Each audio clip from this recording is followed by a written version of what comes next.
I don't want to sound like a broken record or anything, but Sasquatch really does keep getting better and better every year. And this year was by far my favorite year. I got to go with multiple friends, not just my sister.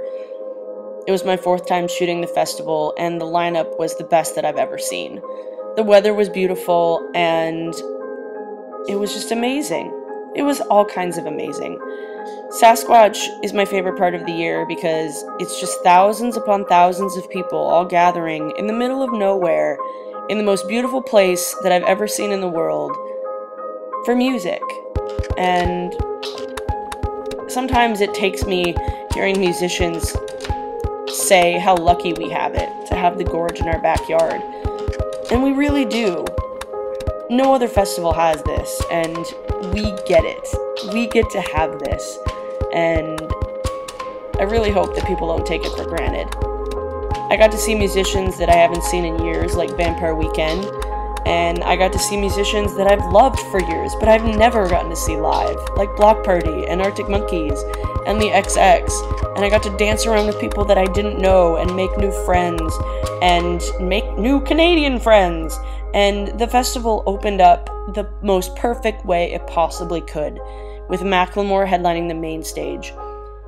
Seeing him on that stage mere months after becoming a household name, with so many other local musicians sharing the stage with him, it made me cry. It gave me all sorts of emotions, just knowing that he is what's happening in our town, in our city, in our state, and he's helping make this music scene alive again, and he's what's happening, and I love him for it. And he milked the shit out of that position. And as if the weekend couldn't get better, it just stayed pretty A+. I mean, the weather stayed great, all the acts were good. I mean, I got to meet up with friends who I haven't seen since high school, and it just made me feel happy, knowing that there were people that I knew there, not just me by myself. And I got to hang out with some of my favorite photographers, and my friend Susie got her appendix removed Saturday night in an emergency appendectomy, but came back Sunday. She's that badass. And seeing acts like Sigur Rós and Mumford & Sons on the main stage was just perfect, because with that beautiful location and with that epic music, it just fills you with so much goodness and greatness and joy. And our camping situation was another story. We had to jerry-rig a tent, and we had way too much food, but it was nice knowing that my sister wasn't by herself all the time, and nice knowing that I had somebody to meet with all the time, and it wasn't just me and her.